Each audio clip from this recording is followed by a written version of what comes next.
کبھی سوچا ہے کچھ لوگ جسم میں نہیں روح میں جلتے ہیں، وہ جلتے ہیں مگر بجھتے نہیں۔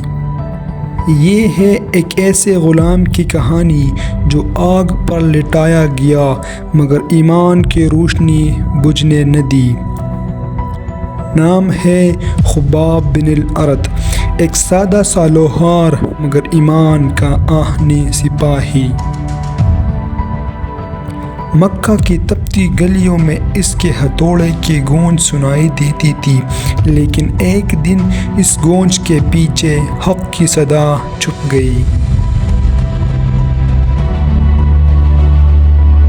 خباب ایک غلام تھا مگر دل اس کا آزاد تھا۔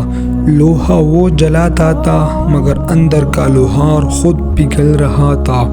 جب اس نے نبی اکرم صلی اللہ علیہ وسلم کے منہ سے قرآن کے الفاظ سنے تو دل جیسے روشنی سے بھر گیا، اور اسی لمحے خباب نے فیصلہ کیا کہ اب غلامی ختم، اب صرف اللہ کی بندگی، اور اس نے اسلام قبول کر لیا۔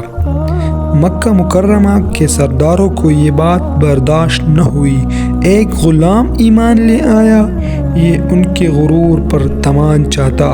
پھر شروع ہوا ظلم کا وہ سلسلہ جو انسان کو توڑ دیتا ہے۔ مکہ کے سرداروں نے خباب کو جلتے ہوئے کوئلے پر لٹا دیا، پیٹھ کی کھال جل گئی مگر زبان پر صرف ایک لفظ تھا، احد احد۔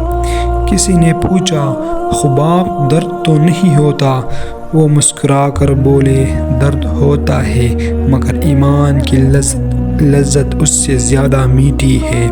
یہی تھا خباب جسے نہ زخم توڑ سکے نہ آگ پگھلا سکی۔ وہ لوہار تھا مگر خود لوہے کی طرح مضبوط۔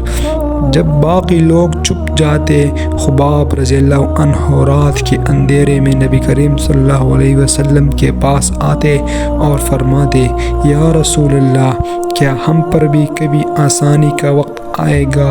تو نبی اکرم صلی اللہ علیہ وسلم فرماتے تھے، خباب صبر کرو، وہ دن دور نہیں جب اللہ کا دین غالب ہوگا۔ اور پھر وہ دن آیا جب اسلام کا پرچم لہرایا، اور وہی خباب جو کبھی ایک غلام ہوا کرتا تھا اب مدینہ کے مؤمنین میں عزت کا مقام رکھتا تھا۔ لوہا پگھل گیا مگر ایمان کند ہو چکا تھا۔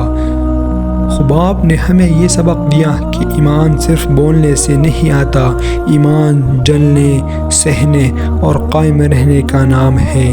زندگی کی آگ تمہیں بھی جلائے گی مگر یاد رکھو، ایمان وہ لوہا ہے جو جل کر اور مضبوط ہوتا ہے۔